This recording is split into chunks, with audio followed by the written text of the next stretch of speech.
കണ്ണൂരിലെ വനിതാ പോലീസ് ഉദ്യോഗസ്ഥ ദിവ്യശ്രീയെ കൊലപ്പെടുത്തിയത് വിവാഹമോചന കേസിന്റെ വൈരാഗ്യത്തിലെന്ന് പ്രതിയായ ഭർത്താവ് രാജേഷ്. പയ്യന്നൂർ പോലീസ് കസ്റ്റഡിയിലെടുത്ത പ്രതിയുടെ അറസ്റ്റ് രേഖപ്പെടുത്തി പോസ്റ്റ്മോർട്ടം നടപടികൾ പൂർത്തിയാക്കി ദിവ്യശ്രീയുടെ മൃതദേഹം ബന്ധുക്കൾക്ക് വിട്ടു നൽകി.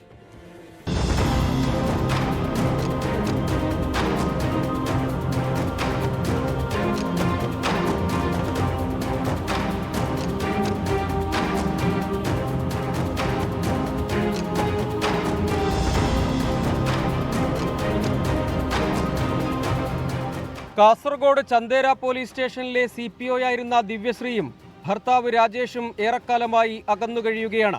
ദിവ്യശ്രീ നൽകിയ വിവാഹമോചന കേസ് ഇന്നലെ കണ്ണൂർ കോടതി പരിഗണിച്ചിരുന്നു.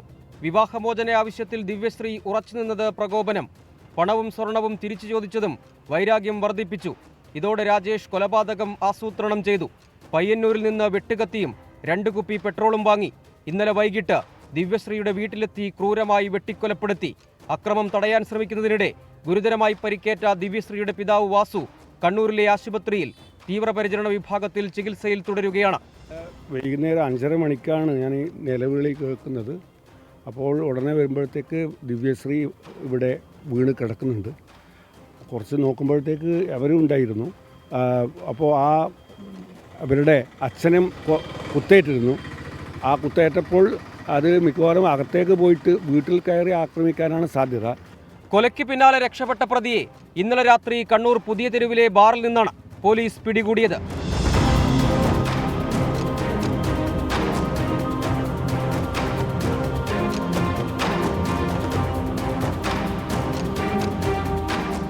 ചോദ്യം ചെയ്യൽ പൂർത്തിയാക്കിയ ശേഷം പയ്യന്നൂർ പോലീസ് പ്രതിയുടെ അറസ്റ്റ് രേഖപ്പെടുത്തി.